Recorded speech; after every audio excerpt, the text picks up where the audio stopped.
With the election right around the corner and our ever-expanding network of podcasts, including our most recent edition, Still a Consciousness, there's never been a better time to become a member.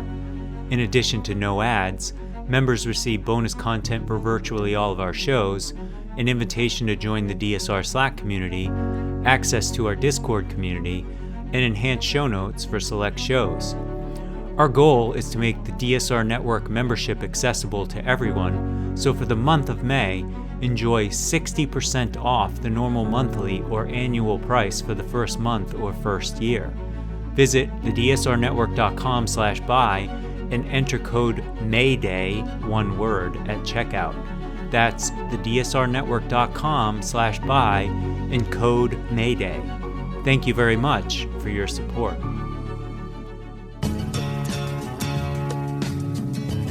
This is Words Matter with Norm Ornstein. We've got the votes, and screw the rest of you.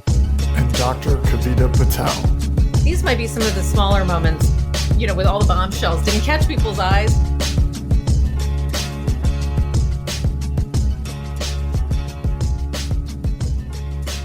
Hello and welcome to Words Matter from the DSR Network. Each week, Norm Ornstein and I will talk about the issues facing our country as we head into yet again another election cycle. And Norm, we've had a brief, we haven't done a pod in a while. Our incredible executive producer, Chris Cotnor, has been taken away on other things, and I'll leave it at that. But you and I haven't had a chance to talk, so we've had several weeks of accumulating news. And so as each day would go along, I would think of, all right, we'll talk about this on the pod. We'll talk about this on the pod. And lo and behold, a gift landed in our laps in the form of some Supreme Court rulings, as well as more, I'll say, shenanigans on behalf of the Supreme Court. And maybe we can start there. But Norm, how have you been? And have you also been kind of keeping your accounting of all the different things that we could talk about on the podcast and your list of things to discuss? I sure have. One we will not discuss is the NBA draft last night, but so at least there's some distraction. But there's a whole lot out there, Kavita, and it's kind of overwhelming at this point, the news that's emerging. Although I do have to say, just as an aside, that if you get your news from cable news, you would think there was only one story for the last week and a half, which was the saga of the submersible submarine Titanic. But the Supreme Court, we're waiting, first of all, for a couple of big shoes to drop, the biggest being affirmative action. Right. But the one that came today was an interesting one and a somewhat surprising ruling. Not the ruling is so surprising, but that it was an 8-1 decision. And normally on things that have any level of controversy or larger implications, they end up dividing completely along party lines. This one did not. It was basically a challenge brought by a number of states, mostly through their attorneys general, to part of Biden's border policy. And the part of the policy was whether, in dealing with the 11 plus million undocumented people in the country, that the administration could use its executive and prosecutorial discretion to decide how to prioritize it, because you couldn't take them all on. And so the regulations that the Biden administration used started, not surprisingly, with those who had criminal records, and it was a sort of rational way to go. But I think basically in a kind of knee-jerk way to try and hit at Biden, these states, red states, decided to try and blow up his border policies and force dramatic action. And of course, where did they go? The usual Texas district court that basically said, yeah, okay. And then it took a while, but made it to the Supreme Court, which ruled 8-1 that there was no standing for these attorneys general. There's going to be speculation about why. You had 5 of the Republican justices decide to give a little bit of a break to Biden. And I think the larger speculation is they were looking ahead to whether this could be used to hamstring a Republican president on the border down the road. But it was still a victory. And the other interesting part of it, of course, is the one dissenter. We don't usually get 8-1 decisions. Yeah. When's the last time? I don't think we've even had one in my memory of this. Remember one. We often will get 7-2. Right. And the predictable two are Alito and Thomas, who stand out even from the radical right remaining members, Kavanaugh, Barrett, and Gorsuch, along with pretty radical right John Roberts. But in this case, it was just Alito. And that tells us something. My immediate reaction was, when you've lost Clarence Thomas, ... You've lost, right. But Alito, of course, is one of the big news stories of the week. Mm-hmm. So maybe we can offer a little bit of so here's my kind of not reading in a legal sense, but my lay reading of that 8-1, because Amy Coney Barrett wrote her own concurring opinion with Gorsuch. So I think to exactly make your point, Norm, that it wasn't as if, the 8 were all kind of in line for the same reasons. But I think that it was, and then Brett Kavanaugh, I feel like this was the kind of also Brett Kavanaugh show a little bit, so that it could kind of, I don't know how the justices kind of decide. I know that there's been a description of how they decide what gets read and kind of what part of the opinion for the majority gets highlighted. But it's a pretty interesting kind of interpretation, as you state, to basically allow for potentially another Republican administration, because Kavanaugh noted that the Constitution gave the executive branch broad discretion to enforce the laws. And in the immigration context, Kavanaugh also stated that it has long been the case the executive branch did not have sufficient resources to arrest or deport all of the non-citizens. So the past 5 presidential administrations have had to make decisions about which immigration arrests to prioritize. And that complicated the process, Kavanaugh said, leaving courts without meaningful standards to assess executive branch decision-making. And that, I think, led to kind of the Supreme Court concluding that federal courts are not the proper forum to resolve claims that the executive branch should make more arrests or bring more prosecutions. So I just think it's a very interesting, because he characterized the way the states kind of brought this forward as kind of a novel standing argument, that and warned that it could have serious implications, that if the Supreme Court greenlit this particular Texas-Louisiana lawsuit, that there would be future, cases around the executive branch under enforcement of something else, be they gun laws. I thought it was interesting that some of that was called out, Norm. I'm sure you did too. And so and then in the concurring opinion, Gorsuch took a different tact and said that Texas and Louisiana lack standing, but the fatal flaw, differently than the other justices, including kind of the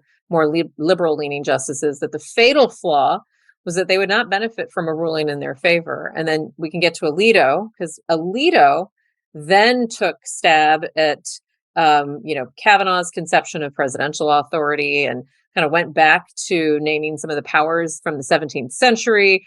It was actually, to me, a fascinating read in history, which I thought was very also telling. And I guess maybe I'd ask you, Norm, and maybe we can talk about Alito for a second. On one hand, Kavanaugh's opinion kind of took kind of pain to emphasize like that standing issue of the federal government and United States versus Texas, and that it was a narrow one and kind of limited the standing to challenge executive discretion. So I don't know how that'll stand for some of the other conversations that are coming in front of the Supreme Court. But it also did kind of put out there, and I think Alito compared some of what Kavanaugh said, like I said, to some of the 17th century King James powers in the Revolution, which I frankly kind of found, very Sam Alito. However, I think that the Kavanaugh opinion kind of noted that a state standing argument can become more attenuated when a state contends that a federal law has produced only indirect effects, which was very supportive of the Biden administration. So I felt a little like whiplash from reading Kavanaugh's majority opinion and then trying to tease apart both Alito and then also Gorsuch's and Comey Barrett's concurring opinion, but again for different reasons that Gorsuch and Barrett sided with the remainder of the justices, and I have no idea what this could mean for affirmative action. I don't know if you have if this gives you any more insights into either affirmative action, student loans, all of the things that we've seen in front of the Supreme Court docket. So last week, when we had a surprising ruling by John Roberts on redistricting and racial gerrymandering, which actually has big implications. It could open up several seats across several states that Democrats could win now that they could add a second minority district. When I saw that decision, which goes completely against every decision that John Roberts has made to restrict voting and to declare that there's no racism in the voting process. And I thought immediately, okay, that's the end of affirmative action. Yeah. It was trying to put just a little bit of ballast in place so that there wouldn't be a huge reaction. There's still a little bit of sensitivity to that Roberts has to the reputation of the Roberts Court as going too far. So if they do anything other than blow up affirmative action completely, I'll be surprised. And I don't think this ruling gives some expansive interpretation of executive power. Most of the rulings that we've seen otherwise go in the opposite direction, and I suspect we'll see that on student loans as well. Just one little aside before we get to Alito, which I also find fascinating. On most of the decisions that are the big decisions, all 6 of these right-wing judges are going to unite together. But we are seeing, as you pointed out in this case, a number of instances where they're going to scrap with each other. And there was one right before this involving Indian affairs and the Indian Welfare Act, where we see that Neil Gorsuch, for reasons that I'm sure have to do with his own personal experiences, is an ardent defender of the rights of Native Americans and a believer that our past dealing with Native Americans has been horrific. And he wrote a blistering dissent to a decision that basically pointed out the history and took his own conservative colleagues to task. So we're going to see some interesting dynamics, but the bigger picture, of course, is the opposite. Now, just a few things on Alito. And it's not just Alito, but we knew that this ProPublica expose was coming. And it was something that they had done an enormous amount of digging and research on to find out that he had taken this, I will call it lavish fishing trip to Alaska, staying in a posh lodge, going up on a private jet, having all of the other perks that come with it, and not disclosing it. And his host had a very significant case before the court, which Alito voted in his favor. And Alito preemptively, because ProPublica, having put the piece together, wrote to him with some questions. He would not answer their questions. Instead, he went to his cronies and buddies at the Wall Street Journal editorial page and did something that every journalistic establishment outlet has condemned as a deep violation of journalistic ethics, which Paul Gigot and Kimberly Strassel have no interest in whatsoever, any kind of ethical considerations, and wrote this blistering rejection, which was laughable, absolutely laughable. First, he twisted himself into knots to suggest that the law and the other codes that say that any gifts that you get from close friends don't include transportation, to try and say that transportation was okay, and then to say that traveling on the private jet was okay because the seat would have been vacant otherwise. And, we've seen all kinds of tweets and others, and many of us had that same reaction. So the next time I get on a flight and there's an empty first class seat, I could just go and sit in it for free because after all, it's there. But also the regulations or the rules and the norms, and there are no rules because there's no code of conduct for the Supreme Court. But the rules for federal judges and the law involving all public employees about gifts is about gifts that come from close relationships, from long-standing friendships. So what Sam Alito said was, well, I barely knew this guy when he made the invitation, and then tried to turn around and say, well, yeah, but it's okay because friends can do these kinds of things. So the lengths to which he's going to justify the unjustifiable, and all of his allies in the right-wing legal circuit who are saying, well, there's no quid pro quo. There doesn't have to be a quid pro quo. And then we're starting to hear, well, look at what the liberal justices did. They got trips, many of them sponsored by universities, or Sotomayor had a trip to New York to get an award that was paid for. They disclosed them. He did not disclose. And by every standard, it's actually a violation of the law. It is hard to imagine anybody with less of a judicial temperament, with lower standards, ethical standards, at any level of a court. He should not be a dog catcher. He shouldn't be a judge on the lowest court in a small town. He shouldn't be a justice of the peace, much less a justice on the Supreme Court. So 2 questions for you, and I know you're passionate about this. So number one, again, what can be done? Because as we've heard, and you and I have discussed, whether it was Clarence Thomas, now Sam Alito, or let's insert name of any justice to be candid here, and some of the kind of questionable ethics that I know that both sides, left and right, are kind of digging up and trying to figure out, like, who took what resort vacation from whom. And we've got a trail of, I agree, excellent reporting that tie Alito and Thomas to and I think they're only scratching the surface, by the way. What will or can be done? Because I think that this still kind of gets through.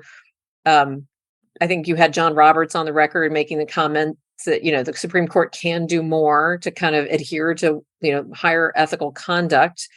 But at the end of the day, like, hearings from Capitol Hill or kind of threats to impose some sort of code of ethics on the justices, I don't see much happening. Now, so I just want to get your opinion to that. And then second, I'm sure you saw Dahlia Lithwick's piece in Slate, which I don't want to undermine what's been done from not just ethics violations, but I think what you're alluding to, which is that not only do they have no business being a justice, but, no business, taking my garbage out. And I will say, I think Dahlia brought up a really good point that, this is a pay to play scheme on the highest level, where that fish that Alito was holding in that picture in ProPublica wasn't the prize. Alito was the prize.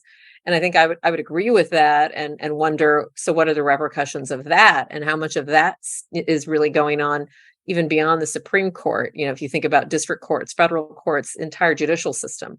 So I'm just curious, your 2 reactions, Norm. The first, what, if anything, will be done about this? Because I just don't see anything happening. And then number 2, do we need to broaden this and think about these kind of pay to play schemes in a broader context of way beyond the Supreme Court?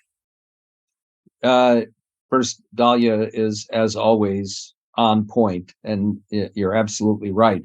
This is a broader set of issues, and pretty much what we know is that Leonard Leo, who has done more to undermine the legitimacy of the judicial system than anybody, and now has at least $1.6 billion to go even further, has had a long game here.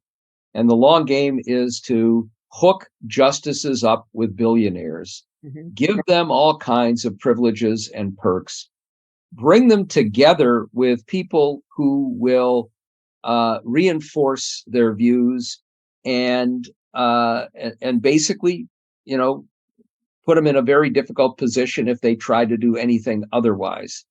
Uh, so it's a dirty, dirty game. But the reality is nothing can be done about it because one, we have no moral compass anymore. If if you go look back at Abe Fortas, whose offenses were like jaywalking compared to armed robbery with these guys, Mhm. the Chief Justice who actually had Earl Warren, Abe Fortas was an ally of his, and he knew that if Fortas went, he'd end up with a Nixon appointed judge who would be a thorn in his side. But he was so offended that he stepped up, and people in both parties said this is wrong. If we were in a world with a moral compass, um, Republicans would be standing up and saying, this cannot stand. And we'd have hearings, both parties contributing to them, and you'd almost force them to resign. And if not, you'd have impeachment proceedings beginning. And frankly, I've seen federal judges impeached and removed from office for a whole lot less than this. Yeah. Uh, but you can brazen it out now. And there's almost nothing that can be done. And of course, the other thing that could happen is John Roberts could act like Earl Warren and stand up and say, this was wrong. And I publicly will chastise Sam Alito for taking trips that he should not have taken, not recusing himself when he should have, and not disclosing. And this is not allowable on my court. And therefore, I am going to put together a code of conduct and have some enforceable standards that will create at least some penalties for people who violate them. Instead, John Roberts is trying to protect his ass a little bit by saying, well, there's more we can do. But if you look at the letter that he sent to Congress, which basically was, well, we have the highest standards and here's what we adhere to, which Alito referred to in his piece, but they're pablum, they're meaningless. Now, the other thing that could be done, and I'm sure it's not going to happen, is he could be prosecuted because he violated a federal law which requires disclosure of gifts and also prohibits gifts of this size. Keep in mind that this empty plane seat, if any federal official had done that, they would have either been required to reimburse at minimum for the first class seat price for these trips to Alaska, which would have been probably $10,000, or to pay for what the cost of the plane was to go to and from Alaska, which is $100,000. Now, Alito said we stayed in this rundown place and it was a tiny, bare bones room. And yeah, we had meals. They weren't all that great. And I can't remember if we had wine, but it wasn't $1,000 bottle of wine. I would bet a great deal of money that it was a $900 bottle of wine. And we know from the pictures of this resort that it's a very posh, exclusive place. And I'm sure it was then too. And these trips are not being taken to put them into rough conditions. So the lies from a justice, the violation of ethical standards by going to the Wall Street Journal and writing an op-ed. And now we find yet another instance. Right after the Dobbs decision, a group of religious extremists who had helped to bring the case and filed an amicus brief paid for his trip to Rome, a trip in which he gave a speech which was basically a victory dance, also completely a violation of any level of judicial temperament, saying with the Dobbs decision, we've got the votes, you don't, stuff it. So this man is just beyond the pale. And the only thing that might be said about him is he's maybe a tad better than Clarence Thomas on this front. This is I can't help but read because you're right. I think Dahlia does a nice job obviously following the Supreme Court, but just in her writing around Alito, she's done I think also kind of pointed out just this kind of trifecta, if you will, of kind of corruption amongst the justices, then the I'll call it the billionaire set that also has lends and funds and subsidizes this corruption. And then to your point, Norm, I think the third part of that trifecta, the media, to your Wall Street Journal, Fox News, like many of them who just keep providing what I would say is that obfuscation of, and I think they had Leonard Leo's, lengthy statement about how, you think these are the only justices where this is happening? Like, look at the woke billionaires and what they're funding. Like it's incredible that, it's incredible that in 2023 that this is what's happening. And I'll kind of double down on this. It's not directly related to Alito or the Supreme Court, but this is exactly kind of the crosshairs that the administration is finding itself in around First Amendment rights in general for things like misinformation. And so much of there's so much around how constitutional rights are being interpreted, misinterpreted. And then to your point, kind of federal guidelines, which I would have thought, I mean, Norm, recall the days still where I couldn't attend as a staff or something unless it's a widely attended event and cleared by ethics committees. And to think that like our highest justices, well, no problem, Norm, I can pick the empty seat and I can go to, Rome and Italy and to Florence because there was the airplane is a facility. That's not actually a trip. I think that this is where if I step back and I'm in from my, South Texas, my hometown of Texas, and I see all of this, it is no wonder that they're all hungry for somebody. I don't know if it's, Donald Trump, Ron DeSantis. They think that somehow that will be the alternative to kind of this corruption and the way DC works. When the irony is Leonard Leo is the one that helped Ron DeSantis put his Supreme Court justices in for the state of Florida. So it all gets back to like the same two people. It's incredible to me. And it's not on the top, somehow these guys get away with it. It's amazing. This is a new group of robber barons. And, I've read a lot about the Gilded Age and the corruption that existed then.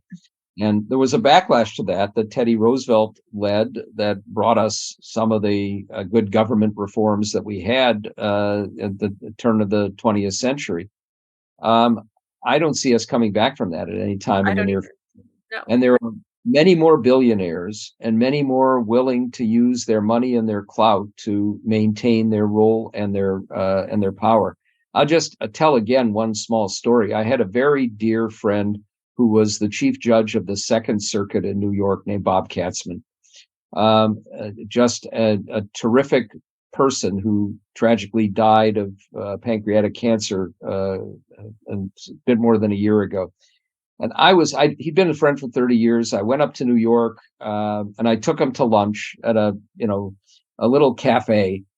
And I paid the bill and he fought strenuously against that. The bill total was $50 for the two of us. And I said, Bob, I know the ethics standards. We are long and close and dear friends. I can buy you an inexpensive lunch. And he sort of said, okay. A week later, I got a check in the mail for $25 because his ethical compass was such that he wasn't going to do something, even if it were right. Right. That could have, even for him, weigh on him even a little bit that he was deviating from what a judge is supposed to do. Most judges have that ethical compass. Sam Alito and Clarence Thomas don't. We also know that Neil Gorsuch was a part owner of a property in Colorado that had been on the market for 2 years and had not sold. And weeks after he became a justice, it magically got a buyer and sold at a nice price. We have Amy Coney Barrett selling her house to the same group that financed the trip to Rome, if I'm not mistaken, for Alito. I don't know enough of the details of that to know if it was a hands-off transaction and a reasonable price. But just this was after she became a justice. you don't, even if they make an offer, if you have that ethical compass, you're going to say, I'm sorry, I can't engage in a commercial transaction with an organization that is going to be filing multiple amicus briefs before a court that I'm going to have to decide on. And she didn't do that. Then we got Brett Kavanaugh, hundreds of thousands of dollars in debts while he was on a public payroll, and that magically disappeared when he was up for the Supreme Court. And we still don't know who paid those debts. So we just have a real problem of ethics. And, just finally, Leonard Leo says, look at the trips that the liberal justices have taken. I'll come back to it. They disclosed them all and fell within the guidelines of other judges with a code of conduct that does not apply to the court, but applies to others. They violated no laws or codes. These were not disclosed. Clarence Thomas disclosed a $5,000 contribution to help pay the private tuition for the nephew he was raising as his own son. He did not disclose the $150,000 he got from Harlan Crow, which tells you he knew he was supposed to disclose, and it was all a diversion so he wouldn't have to disclose the big payment. These are people who are brazen in their approach to ethics and the law, and they're running the Supreme Court. God help us. Well, they're not only running the Supreme Court, but probably, again, I think we're scratching the surface, putting some dots together. We'll leave our listeners with this. I was trying to kind of trace, there's a nice Washington Post article that kind of documents, just highlights the connections between DeSantis and Leo. And I think it's fascinating, Norm, just to kind of trace these things back. You and I have talked often about the power of the Federalist Society, which was what started, 40 years ago, not that long ago, maybe that. And DeSantis was at Harvard Law, joined the Federalist Society, and was at Harvard Law when Leonard Leo, who was the Federalist Society's executive vice president at the time, you and I have came to speak at Harvard Law in sometime in the early 2000s, according to the Post. And that's when, back then, a very young DeSantis, who had not even run for office at the time, but was a law student attending this Federalist Society talk. That's when he and Leo connected. And then they reconnected again when DeSantis was elected in Congress, and it continued on and on, with Leo kind of donating to his campaign, documented in his leadership pack. And then as soon as he became governor, who did he bring in to help him reappoint the high court in the state of Florida? So I think it's just, there are days where I sometimes kind of think like, wow, it's not just, the billionaire, right? Or it's the Federalist Society and this kind of desire, this hatred of liberal ideology that united like these kind of iconoclastic figures in legal academia, right? Think across our Harvard, Stanford, Yale, et cetera. And think about the impact it's had. It's just stunning. I've actually tried hard to think about an analogous version in the Democratic side, and I can't. And listeners should challenge us and tell us, are there analogous organizations that have had this kind of influence? I can't think of one. And there's a little part of me that's a little sad about that. I would have loved to see Soros's Open Society or something like that with the same track record, but I don't have it. And so I leave our listeners. Soros had done what he's always accused of been doing. I know, but I know this sounds insane, but I would love to say, yeah, sure, I'd be happy to point to all these things that accomplished some of what I stand for. But I can't. And it's because of the example you gave of your friend, right? Like there's a lot of, and look, if we will be the first people to tell you the Democrats are not perfect. And have there been violations? Absolutely.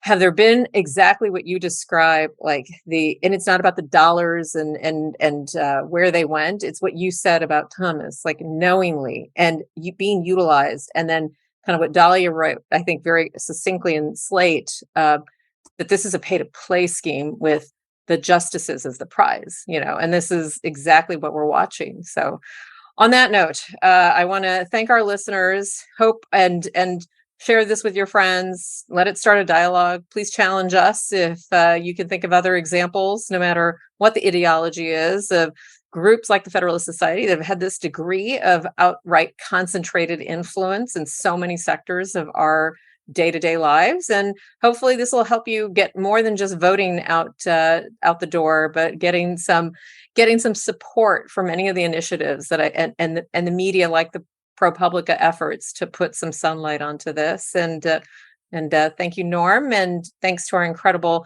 executive producer, Chris Cotnoir, and we'll see you next week.